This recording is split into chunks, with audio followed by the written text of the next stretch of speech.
Oliver Wendell Holmes once said that there are three kinds of people. He said that about 5% of people make things happen, 20% or so watch things happen, and then the majority of men just wonder what the heck happened. Leaders make things happen. They possess the unique ability to rise above the noise and lead others into uncharted waters. They have the courage of their convictions to be steadfast regardless of the storms. They don't create followers. They create more leaders and inspire those leaders to new heights.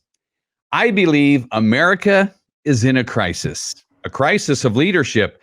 We need more and better leaders, not just in politics, and we're not going to go there today, but in every level of our organizations. Whether you serve in a large corporation or a small business, leadership is the critical difference between the greats and the also-rands. So if you want to increase your influence and impact as a leader in today's uncertain world, then this is the program for you today.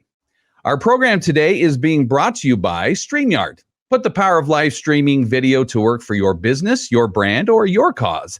We're using StreamYard right now to deliver this program live.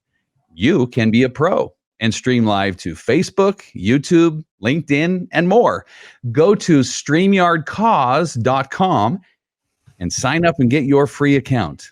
That's StreamYardCause.com. My guest today is a leadership development expert, a keynote speaker, and a best-selling author.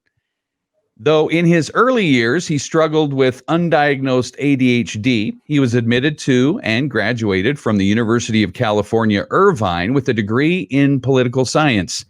Post-college, he became a traveling speaker and salesman, chalking up over 3,000 presentations and living in over 22 major cities.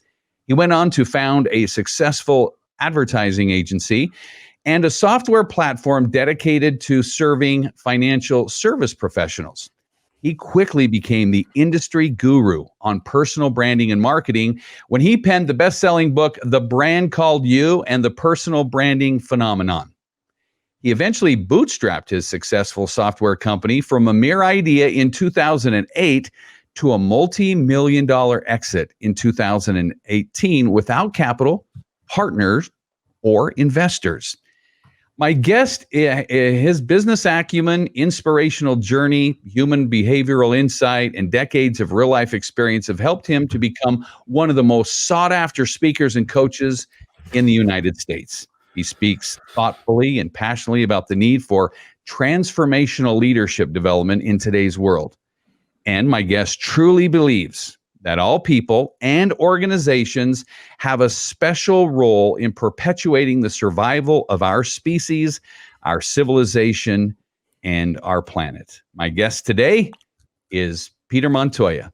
Peter, welcome to the program. Morning, Kaz. I'm thrilled to be here. It is so good to have you back. Hey, we haven't talked for a couple of months. Last time we spoke, COVID-19 had just hit California. Give us an update. What's new in your world? I think I've been self-quarantined now for about 100 days, and I've kind of adapted to this very new routine. I'm largely home most of the time, but I walk every day. I work from home. I'm heavy into development right now. I do coaching and strategy work every day. And then what's great is my wife has been home, and I don't think my wife and I have had 100 days together in our 10-year relationship, especially since we lived in different states for the first 7 years of our relationship. And I absolutely love having my wife around. And how are the kids doing? They're doing okay. I mean, they're teenagers and they're a little hard to wrangle. Apparently, they have their own agency when they're 14 and 17. You don't have them under your thumb? No, I really don't. I have only the you probably have more influence over my kids than I do at this age. That's leadership. We're going to talk about leadership and influence in your organizations. At home, good luck. It's anybody. It's really hard, man. That always cracked me up. You know, I don't currently run a big organization, but I did run organizations with, close to 100 people, multi-million-dollar budgets, multi-million dollars of revenue, and still I'd be coming home and trying to get a 3-year-old to, eat their pudding. pudding or whatever it was. I was brought down to that every day. Hey, I'll tell you what, if we can lead our families, then we are making a difference in the world. That's for sure. And just imagine the world we would live in if we all just took care of our families and had great families, because then we'd have great communities, great states, and a great country. Unfortunately, I think just because the way social media works today, everybody is so focused on them, right? Fixing their problem. It's, they are the problem instead of, what, let's just develop personal leadership and influence, maximize our impact locally. And you know what? We'll eventually affect the world, but we got to take care of things a little closer to home to start with. Oh, you're absolutely right. And one of the things that really has dawned on me, I spend so much time with my kids, of course, handling the basics, feeding them and clothing them and taking them to doctor's appointments, getting them to tutors and all that kind of development. And also spend a ton of time giving my kids advice, coaching, and mentoring. And I was really kind of thinking about it, how much time it takes to develop somebody into being a happy, healthy, independent, and productive member of society. It takes thousands and thousands of hours. And I completely agree with you. It's probably the most important job that we have. I think it was Benjamin Disraeli, the Prime Minister of England years ago. He said it first, and then others have taken credit for it. But he said, no success in life can compensate for failure in the home. And that's where leadership really needs to start. And it takes a collective effort.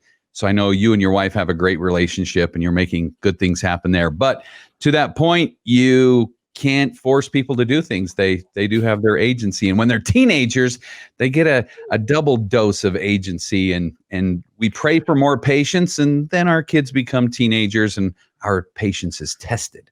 It certainly is. And I don't know if you've ever heard this, but actually biologically, it's actually a biological origin to their obstruction is right about the time when we're 14 to 16, 17 years old. It's about the time biologically when we were originally ready to leave the home.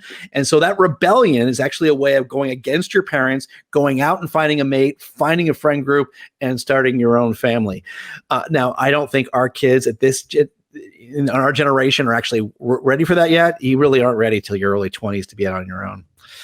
We've got some real challenges in the world today. And we committed, you and I, not to talk about politics because let's just agree to agree on this one.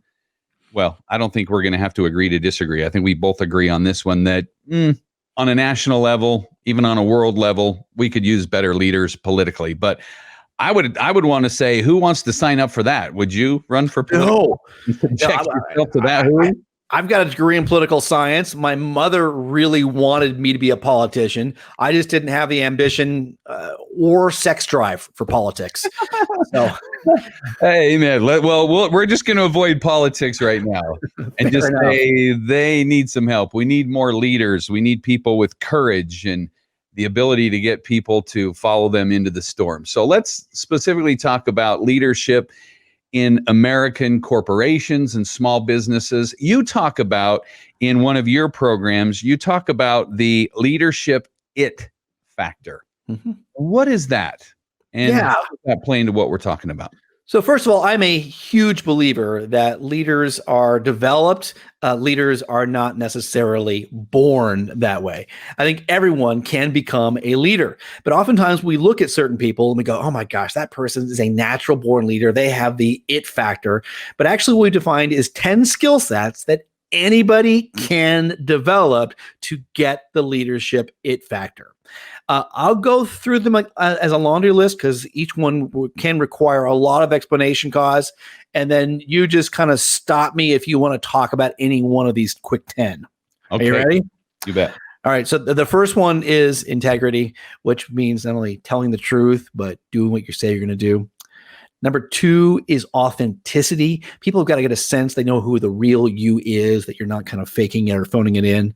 Number 3 is one that's not talked about very often, but it's the ability to set boundaries.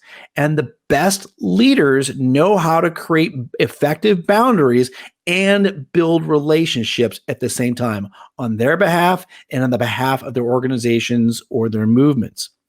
Number 4 is relationship development. That's the ability to connect with people and build a relationship. It's really, really hard to do leadership in our country today without relationships. Number 5 is willpower. That's that grit factor, the ability to say, I'm going to get something done, and no matter what, getting it done. Number 6 is absolute responsibility, which is really different than regular responsibility. Responsibility is about blame or shame, and absolute responsibility is about owning the situation independent who caused it. And the bottom line is we cannot change what we do not own. So absolute responsibility allows us to own it so we can change the situation. Next is humility. Unfortunately, on the pedestal, leadership is really hard these days. It's next to impossible. And humility is off the pedestal leadership, where you're basically saying, you know what, I've got a lot to learn. I got a lot to grow. I still make mistakes. Number 8 is judgment. And this is the ability to assess reality. All leadership begins with a common understanding what the facts are. From there, you can make better decisions. Then we got purpose, which is knowing your why and getting people to buy into that why. And number 10 is calm or cool under pressure. Those 10 skill sets anyone can develop if you want to generate the it factor as a leader. Well, let's let our viewers help decide right now. So if you're viewing on Facebook Live right now, just go right into the post. And why don't you share which of those 10 topics you want to talk about? So just go right in and add your question or post into Facebook, and then I'll screen those comments. And if they're appropriate, we'll put them on the screen. So we invite you to do that. So why don't you run through the 10 real fast one more time? And then for those watching, please just kind of vote on which one you would all want to talk about. Integrity, authenticity, boundaries, relationship development, willpower, absolute responsibility, humility, judgment, purpose, and calm.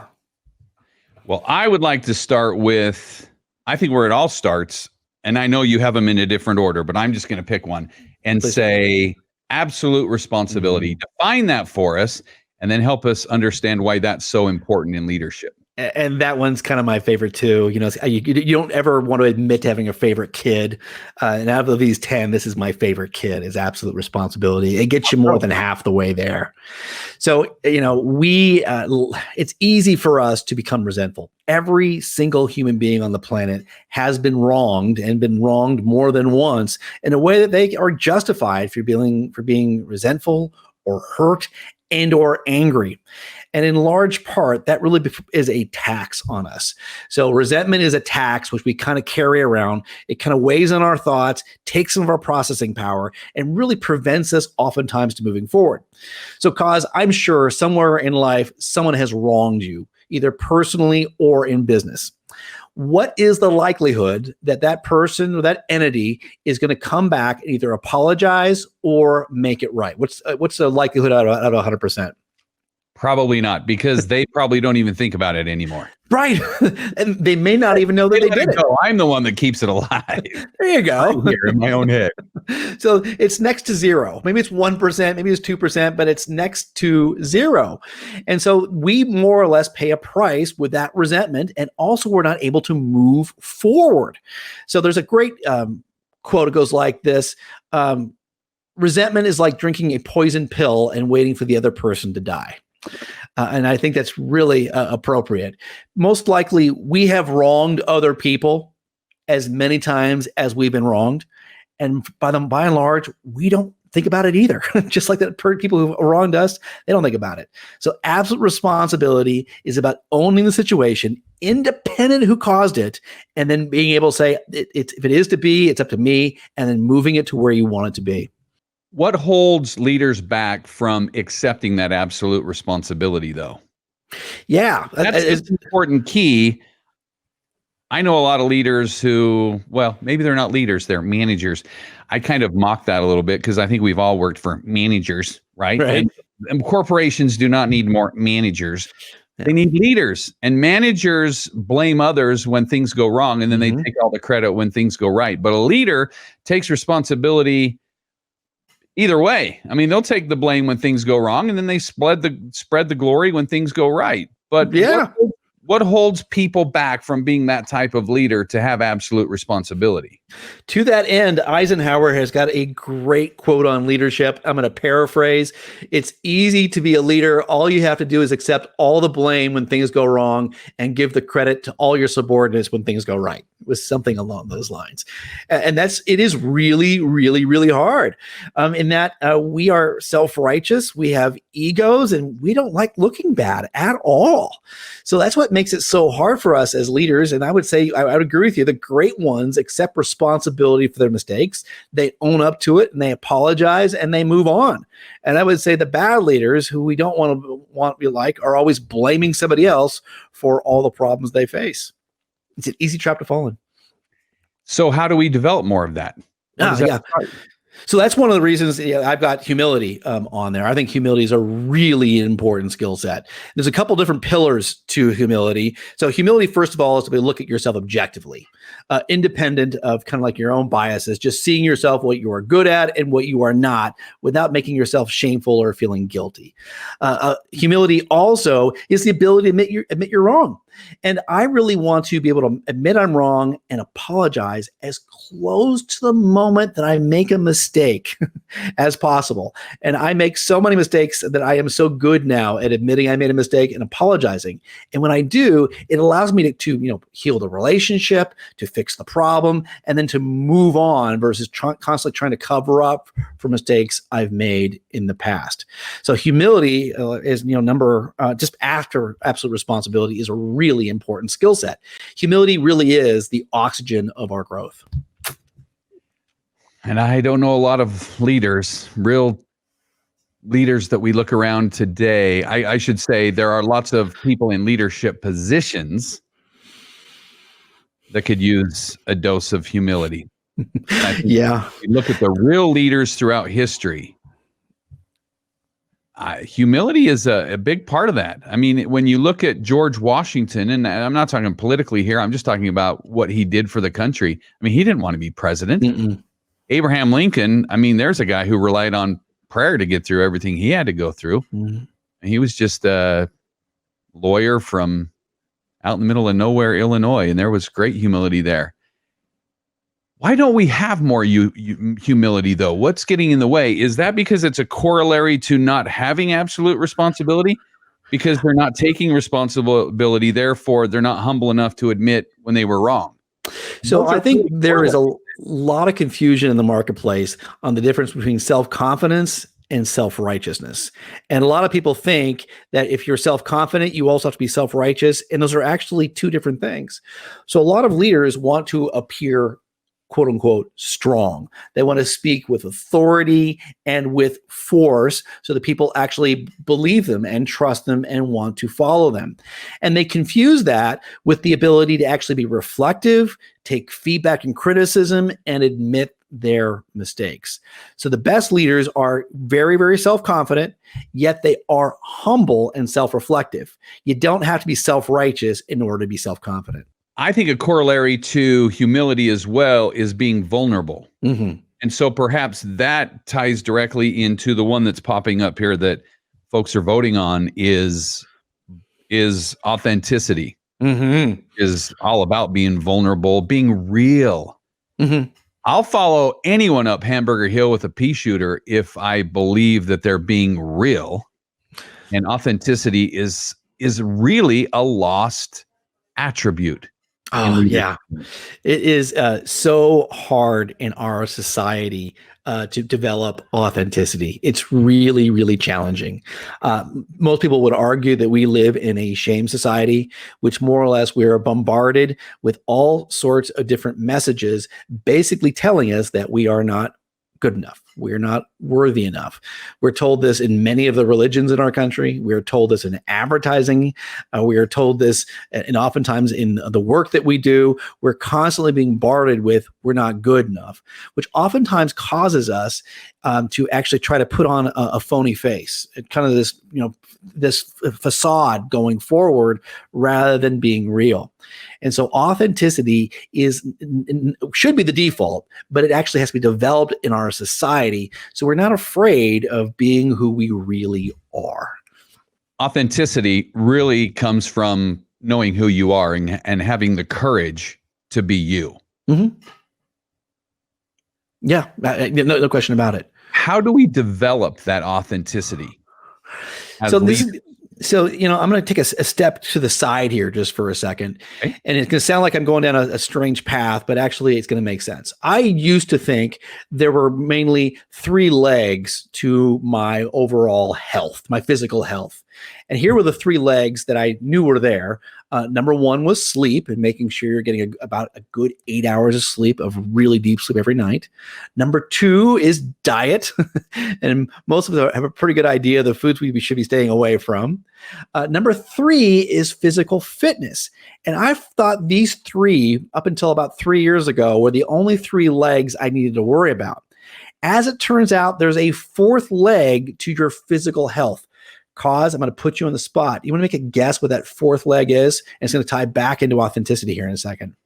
I don't know what the specific word you might be looking for, but something around the soul and just the non-body part, but who you are. I think we're in the same vicinity here. Okay. The 4th one is your social connection.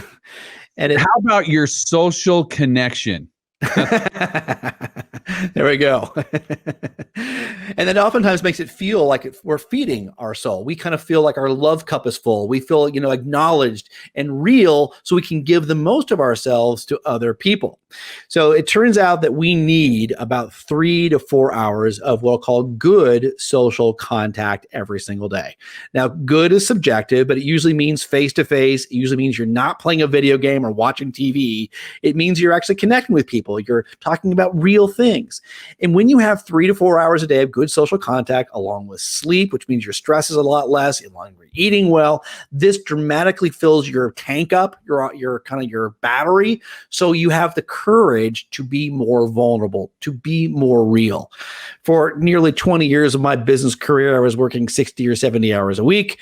I had no time for social connections, and I always kind of felt like I didn't really fit in.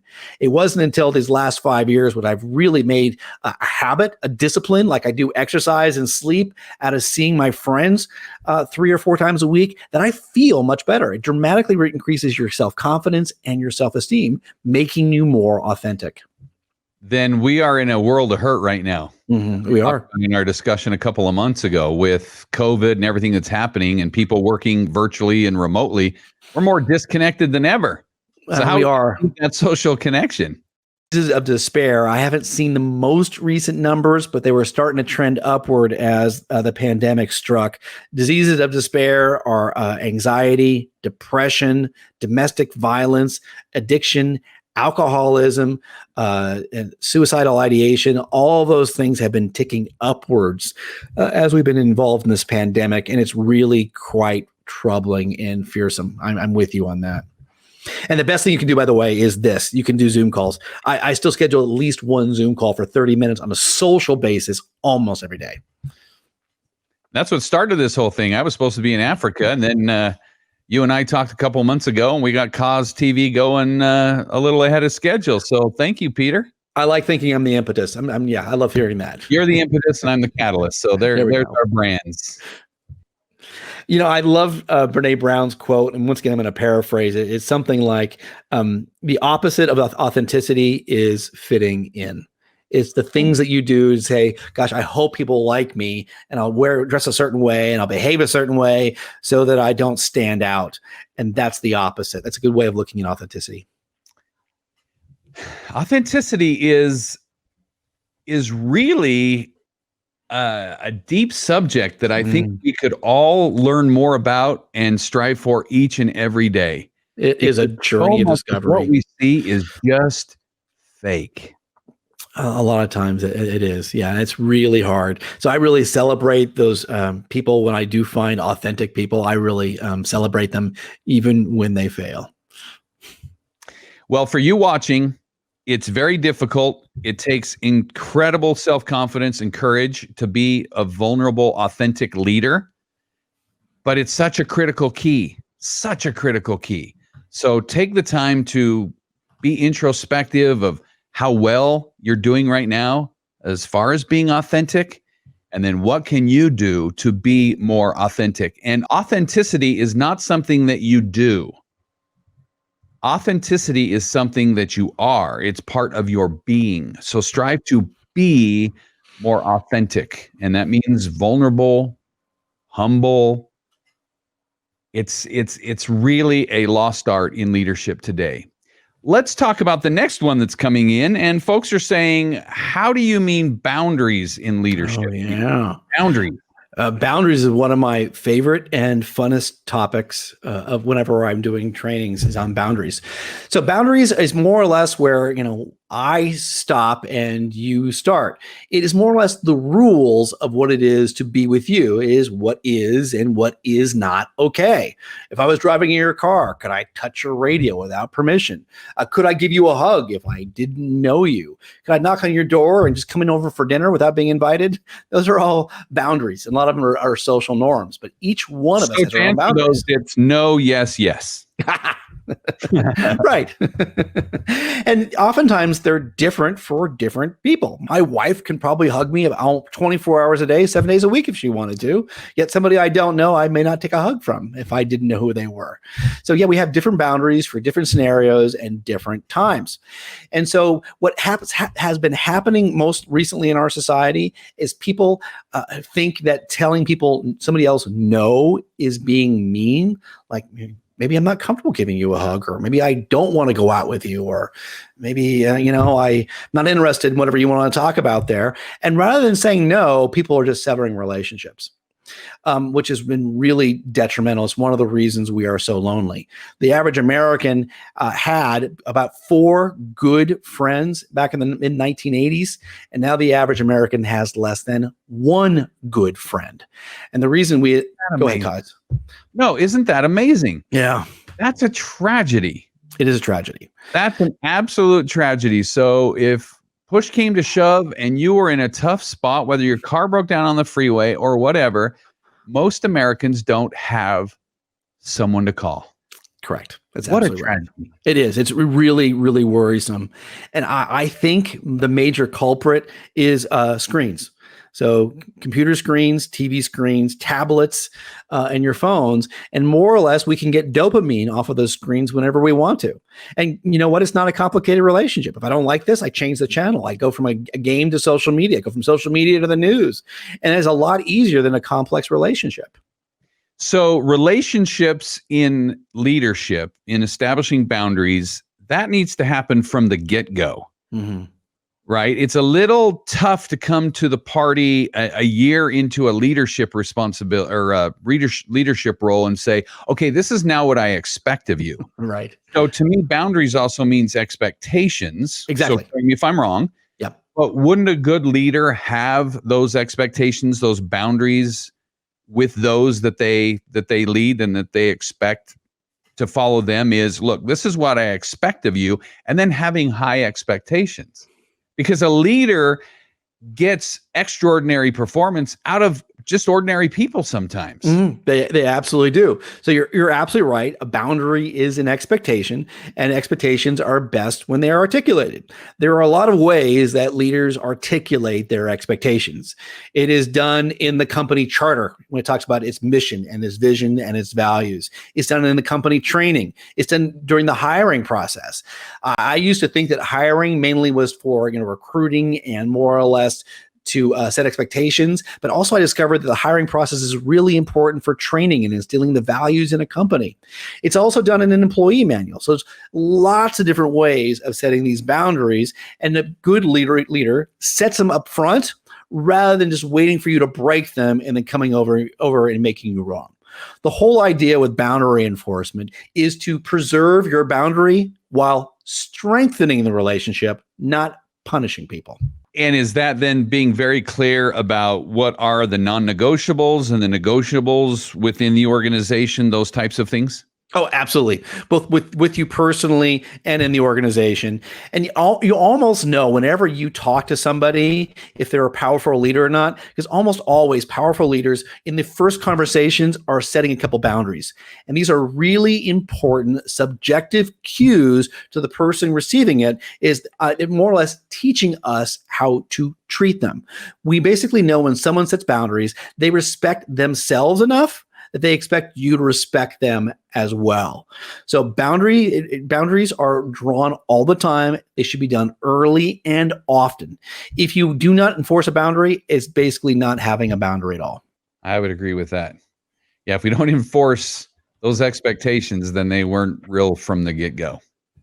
That's exactly correct. And this happens both professionally and personally. Sure. So I'm seeing that then lead into, if we have good boundaries, we've got that social consciousness, we have that social connection like you're talking about, that leads right into one of your other principles, which is those relationships. Because I believe, this is from my own personal experience, again, back to that point that if I really have a great leader, I mean, I will take Hamburger Hill with a pea shooter. And I mean, I've had a few leaders in my life that I would have taken a bullet for. And then there were those others that were in, quote, leadership positions that were nothing more than, managers with a title that, destroyed those teams because they didn't have good relationships. Right. And I think a good leader puts zeros on the right side of the decimal, right? We all work for a paycheck, and money's important, but people don't leave jobs because of just money. That's like number 7 on the list. It's their immediate supervisor. And to me, a leader provides lots of zeros on the right-hand side of the decimal, things that don't go into your physical bank account, that go into your emotional bank account, that just cause you to work longer, harder hours and to give of your best with all of your zest. That's what a leader does. And it's because of that relationship. I couldn't agree with you more, Cause. So first of all, I believe that all leadership begins and ends with people. So people to me are not employees. They're not underlings. Everybody who works for any of my organizations is always what we'll call a conscious contributor, which means we know they're contributing more than just their time for a paycheck. They are giving of themselves, and we treat them as such. So the two reasons I found that people will do things beyond the paycheck, the real reasons is, number one is because they respect what you've done. You model the behavior you want them to do. And number two, it is that relationship. That's the reason people will go on the extra mile over and over and over again for you. So I have personal relationships with everyone who's worked for me. I've oftentimes maintained personal relationships after I've fired people and still had personal relationships. So we will always be friends. However, we may not be working together anymore. And there's a line too, as a good leader, not being too, there's a line though of what that relationship can look like. And I don't mean appropriate or inappropriate. What I'm talking about is, I think you can be, I have a friend who's CFO of a company. He says, I can be friendly, but not their friends. And I thought that was interesting. And I can see how if you're too personal with people, then it becomes an us versus them sometimes, right? When the leader needs to be distant and say, no, this is the way it is. This is where we're going. This is what we're doing. So that's a tough line to really dance, as far as being friendly, but not too deep in a friendship. Tell me more then about this relationship and what it looks like. I would think that really is a journey for most people. And I know there's a lot of good leaders who have really deep personal relationships with a lot of their team, and they're still able to be the parent when they need to be. They can still be firm, set boundaries, and motivate people, even though they have deep relationships. And it really is the journey for each one of us as leaders to figure out what works and what doesn't work in that dance. I have been leaning much more toward having deeper personal relationships with people who work for me. It's worked for me, but it may not work for everybody else. But that goes back to authenticity again, right? It's a style thing. Some people can, and some people can't do that, based on how authentic and humble and all these other things that we're talking about. Are there any specific skills or keys that we can talk about to develop deeper relationships with our teams, to empower our teams? I know you have something that you talk about specifically, and that's empowering high performance teams. And I've got to think that's a byproduct of good relationships. Oh, it always is. Yeah. Today, once again, people and relationships drive everything in this country. In other countries around the world, they don't have to worry about that. Currently, they're still working in what we'll call one-factor leadership, and they're still using bullying, fear, and intimidation. But we are in a innovation economy, and in the innovation economy, which means you need to have the best ideas bubbling to the top at all times. You cannot get ideas when you are intimidating people. So if you want people contributing not only their passion, but also their best ideas, you've got to create an environment where people feel free to express and be creative in problem solving. And that goes to that intentional leadership.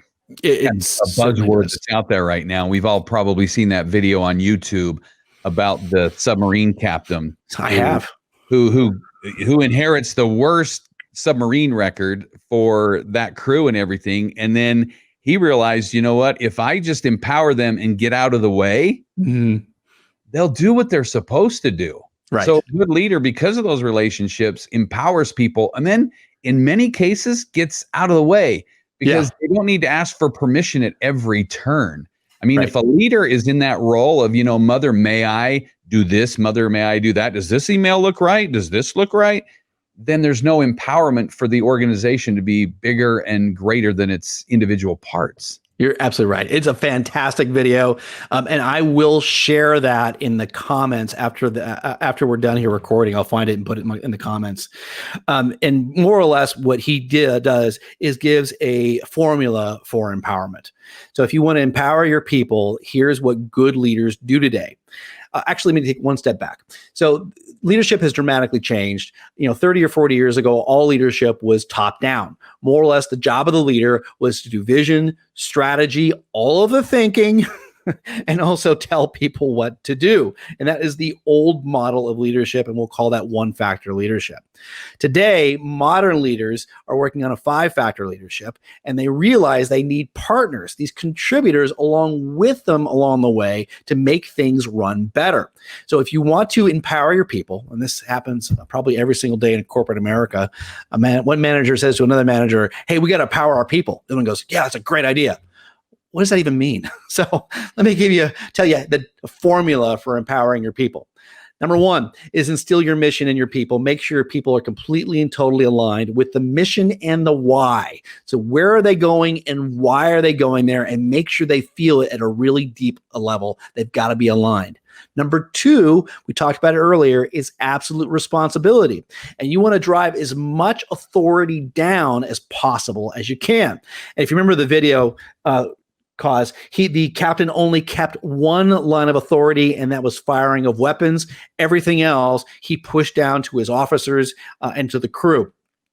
Same thing here in businesses is what are the very widest guardrails you can create in decision-making authority and push it down to your people. Maybe 20 years ago, Nordstrom famously had a policy, and they probably still do, where more or less clerks on the line can make any decisions regarding a refund. That was an example of giving them authority. And number three, you want to teach what's called mastery. And mastery is not only being good at your job, but more importantly, decision-making mastery, which means that leaders have to be transparent about how they go about making decisions and teach people the process for decision-making. When you teach people all three of those things, mission, absolute responsibility, and competency, especially around decision-making, that's when you have an empowered team. We need more of that. Mm-hmm. That's good leaders. Need more of that. And we've all worked for organizations where the leader has bullied people and no one wants to work there very long. No. And it doesn't take very long for those people to just disengage. Absolutely right. You can be there for a short period of time, and as soon as the money runs out or as soon as their life changes, they go, I don't have to do this anymore, and they move on. That's exactly correct. We're being pinged here by several people. They want to know what your definition is of grit and what that means in one of your 10 principles there. Yeah. Grit is the tenacity and the discipline to continue on even when things don't look good for you. It is that willpower, that ability to dig down deep and continue on despite what the odds might look like. And this is probably one of the reasons why collegiate level athletes oftentimes do so well in the business world. Every college level athlete at some point in time has been down in a way, either they've been injured or they've been behind, and they have learned how to draw deep within themselves and work harder to overcome.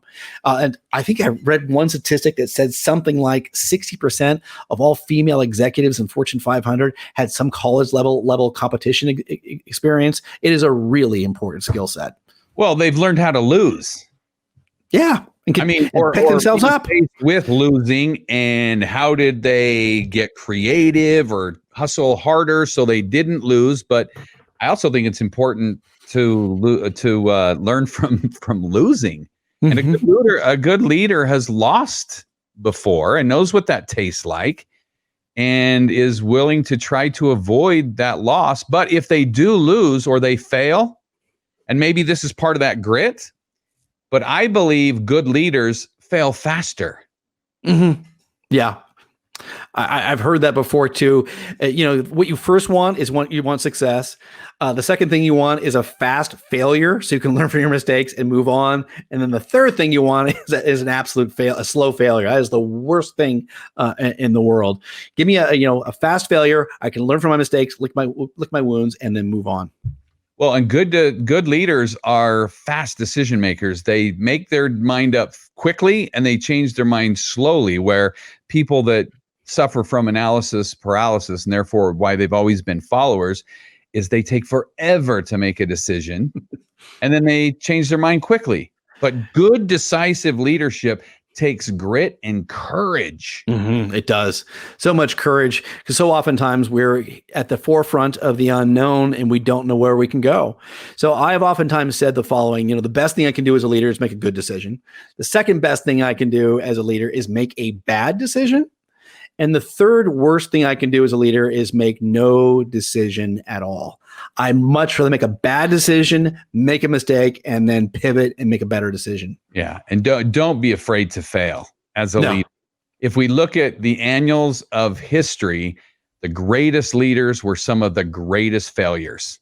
Absolutely right. Politics, in sports, in business, fail faster is definitely something we can be reminded of today. And don't be afraid to fail. Because if you have to fail 12 times to have your success, then get through those 12 failures as quickly as possible.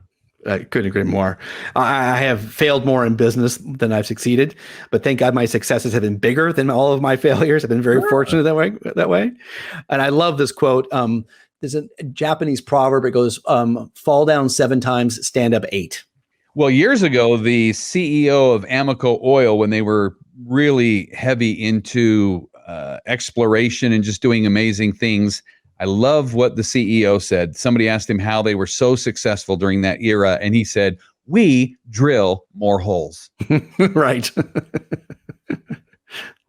Yeah. Drill more holes, more at-bats, more swings, right? Right. So I love that. Don't let that paralyze you. No. If all of a sudden, for those watching or listening, are put in leadership positions and they're so afraid of failing, you got to get past that. Oh, yeah. Where that tenacity and grit comes in, to not be afraid to fail. Yep, absolutely right. Fail quickly and move on. Admit your mistakes, apologize, and move on. Let's talk specifically about something that you've got coming out. And it's a great place to just kind of introduce this and pick up from here. We want to be able to let people know what you've got coming down the pipeline in your world. And so you've got a new book coming out, The 10 Secrets of Leadership Power, Essential Soft Skills of Empowered Leaders. Is that what we're talking about right now? Yeah, we certainly have been. I believe it or not, I've been on a book writing tear. I've got 3 books in various levels of development. So Leadership Power is almost done, and that is exactly it. What is the it factor, and how do you get the it factor? How do you get people to respect you and want to follow you? And we briefly went over those 10 different factors, but we go into depth on those 10 different factors. And you can go to my website, click when you were notified when that book's available. Second book is Meeting Without Walls: How to Lead the Perfect Virtual Meeting. Leaders probably spend in corporate America 60 or 70% of their time in meetings. And so it's a really important crux of our leadership skills to be able to effectively lead a meeting, develop strategy, and come to decisions. And then the third book I'm working on is called Factor 5 Leadership. And we've been kind of touching on that too. And that really is the off the pedestal leadership we've been talking about, which is much more humble, absolutely responsible, and inclusive of all your contributors on your team. So if you'll go to petermontoya.com, and towards the bottom there, you will actually see the little link that says click to be notified when this title is released. So opt into Peter's email list and he'll make you aware of when that book comes out. What's the expected timeline on that, Peter? What are you thinking? We've got some interest from publishers, which means I was going to self-publish it, but now I've got interest in publishers, so it could be a year now. Once a publisher gets a hold of it, it's a year. Yeah, that's true. If you self-publish it, you could have it out in 2 weeks. But if a publisher grabs a hold of it, they want some control around a lot of the things that happen. They do. You get a little bit of leverage, a little bit more scale, but they want some more control, which is understandable. And the other thing I'm also starting right now is a group leadership program called the High Performance Organization: How to Dominate Any Industry in Any Market at Any Time.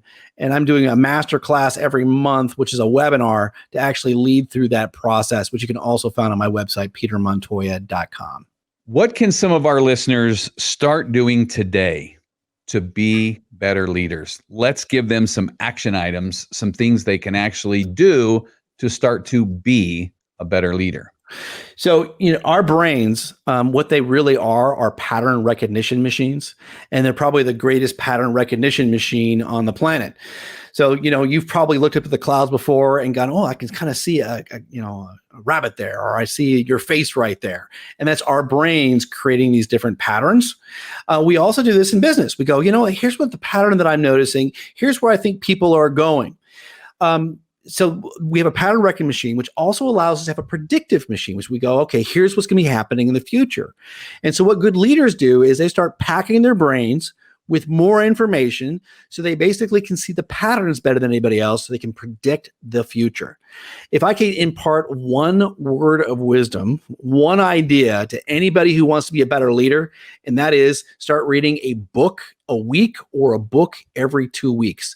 Put yourself on course to read 24 books a year, and you will dramatically change your life with your communication skills, with your vocabulary, with your empathy, and also your ability to understand what is going on, especially in these large macro systems which are happening right now: politics, the economy, and also what's happening right now in society, which is our social structure. All of these are in upheaval, but there's a lot of good books out there kind of explaining, helping us understand what's really happening. All leaders are readers. And I love what you're saying. And if a lot of people are saying, you know what, I just don't have time. Hey, I'll put in a little pitch here for Audible. And I understand that listening to a book is not exactly the same as reading it, because you just don't have exactly the same experience. But what we're talking about here is consuming the knowledge of others, because we can learn in one of two ways. We can make all the mistakes ourselves or learn from others. You can have some of the greatest minds that have ever walk the earth tutor you for $15 in a book, tell you all their secrets of success. Why wouldn't we do that? I am so amazed that the average American, statistically, it says that the average American will not read another nonfiction book once they leave college or university, because they say, you know what? As soon as I'm out of here, I'm done with this. Leaders never stop growing. It's a development process forever. Current leaders that are making the big bucks now, I think they read on average 40 or 50 books a year. Oh, geez, I haven't heard that statistic, but I hope that's true. Yeah, and I heard it's somewhere upwards of 40, 50 books a year. Yeah, at least one a week. So that would make it 50, taking time for vacations, but yeah, so I don't mind if you're listening to an audiobook or reading or doing podcasts, any one of those. But the average American is spending more than 11 hours a day on screens. And that is computer screens, TV screens, tablets, gaming, 11 hours a day. So anybody tells me they don't have an hour today to read, it's just not true. Yeah, cut down on something else. Because if it's all about what you were talking about as far as physical fitness, I mean, our mental diets are 90%. Everything follows from there. And we've got to change our mental diets in this country.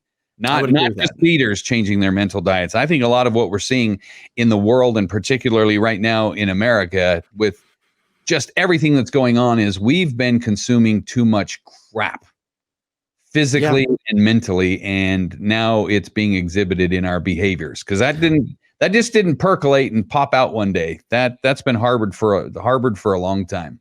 So we as human beings are incredibly indulgent. And so we like sensational, as we like to be outraged. We like sugar, we like salt, and we like to be sedentary. So those are kind of our natural states, is to lean toward those things. And a leader is disciplined enough to really moderate or eliminate those things and spend more time on the things that provide long-term gain. Minimizing TV, minimizing social media, maximizing time with friend, sleep, exercise, and feeding your mind. Absolutely. I could not agree more. They just don't have time for the hooey. And every leader, great leader that I've ever worked with, they're just focused on becoming the best version of them, and they are always working on themselves. Mm-hmm. They're just always under construction. They just don't see themselves as ever arriving. And I think that goes back to that humility you were talking about as well. They're just constant and never ending improvement, and they just can't get enough of that. It's really hard to be self-righteous and be growing. It's really, really challenging. If you think of anybody in your life who's self-righteous, their growth is almost stopped. That's true, because they feel like they've arrived and they know everything. Mm-hmm. Which is kind of ironic, because everyone knows they're not perfect. I mean, I think everyone knows that they're not done yet. And so the way to grow is based more or less to acknowledge your shortcomings and go, you know what, I can do better from this. And the more we focused on basically saying, I'm not wrong, I'm always right, the less likely we are to grow. And also we alienate relationships. So be readers, be consumers of just a great mental diet. What else, Peter? Oh, we talked about for a bit today, it was, a leadership crisis, but we never really defined it. Yeah. And so when you think about leadership, you got to create two axes. You got to create a y-axis and an x-axis. And in the y-axis, I would put effectiveness. So one quality of good leaders is they are effective. That means they have the ability to achieve intended results. And on the x-axis, going left and right, we put that as good or bad. And that means what they actually do in the world actually is what we would qualify as something good. So, for example, Hitler was a very effective leader. However, I think what he did was really immoral and very, very bad. The leader of Boko Haram, his name is Abu Bakr Shakur. He has killed through Boko Haram tens of thousands of people, displaced 2.3 million people, and they still occupy a huge portion of Nigeria. Very effective. I think a horrible, horrible leader. So leadership is gauged by both effectiveness and also what we'll call good, but that good one is highly subjective. It kind of depends on the person of what we think what they achieved actually hurts or helps humanity. And a good leader has that sense of morality. Yes, but once you make them a good leader. To your point, Hitler was a leader. Maybe he was an effective leader in what he did as far as accomplishing his mission, but the net result and how he did it, that's what made him not a good guy. So, I'm a believer that all morality is subjective. That means each one of us gets to decide what is the top of our moral compass. For some people, the top of their moral compass is personal aggrandizement. So if something makes me look good, well, then it's moral. If it makes me look bad, then it's bad. Some people put personal enrichment. So people, say, if I've got to pay taxes, that is bad. And if I make money, well, then it's good. Other people put God at the top of their moral compass. If God says it's good, then it's okay. And then if it says it's not, then it's bad. For me, the top of my moral compass is maximizing human well-beings. So I want to see as many people flourishing as possible. And for me, a good leader helps maximize human well-being, and bad leaders do anything but that. That's up for each individual to decide what the top of their moral compass is. I would agree. So may I challenge everyone watching today or listening on the podcast to figure out what are your highest values in life and make that the foundation of your leadership. Because I believe the great legacy of a leader does not just happen by what they do and say in the now. A true good leader transcends history for making a difference for all of mankind. They've truly made the road easier for those who will follow. And so I would challenge everyone watching or listening today, whatever role you have in your life, whether it's a parent, a supervisor, a manager, or a true leader in an organization, to step up and be a leader. We need more and better leaders in America today at every level. So I posed this question weeks ago, but I'd like to insert it here and just have us all think about this, is what kind of country would America be if everyone in it were just like me? What kind of state would my state be if everyone in it were just like me? Not me, you. Put yourself in that position. What kind of neighborhood would my neighborhood be if everyone in it were just like me? Is that a scary thought? Or is that a great thought because you are the kind of person that creates other leaders around you and you're moving towards a common mission? Peter, how would you like to add to that challenge today? That is a great, wonderful, reflective question, and also a hard one. I look at the price I've had on society, all the money, the time, and energy that society has put into me. Then I look at my output, and I'm really hoping, as all the scales are balanced, I've done more for my country and my family and the world than I've taken. That's a tough thing to calculate, and maybe a little bit painful too. Let us be producers. Let us be great farmers of people. A farmer does not consume all of their harvest. They save some of the seeds to plant next year. Mm-hmm. So I think that's what the great divide in this country is right now. You've got the creators and you've got the destroyers. Mm-hmm. So be a creator, create other leaders, and let's lead towards a mission of accomplishing great things and making a difference for the lives of those who follow us. Peter, thank you so much for being here today. Tell us really quick how to engage in your website and what we can find there and how folks can learn more about you and what you're doing. Oh, thank you so much for asking, Kaz. My new mentoring program called High Performance Organizations, we work only with business leaders to help them instill a high performance culture. Go to petermontoya.com, click the link for High Performance Organizations, and join one of our master classes, which happens once a month. We'll actually lead you through that process of how to instill a high performance leadership development culture into your organization. Peter, it is always a pleasure. I've enjoyed our association for the last, it's been like 20 years. 20 years. And so next time I'm down in your neck of the woods, we'll have to break bread or something. I look forward to that. And Kaz, thank you so much for all your friendship. You've been wonderful to me. I hope I've given as much to you as you've given to me. It's been a wonderful relationship. Oh, well, thank you very much. And it's a prized possession. It's absolutely priceless. Thank you very much for everyone who has joined us today live. This will be zipped up and be made available on YouTube at youtube.com/Kaz Green. And then also watch or listen for the release of this as the podcast, the next episode on the Kaz Green audio experience. You'll see those posted tonight. So you can take this interview along with you and keep on learning. And please accept our challenge. We need you.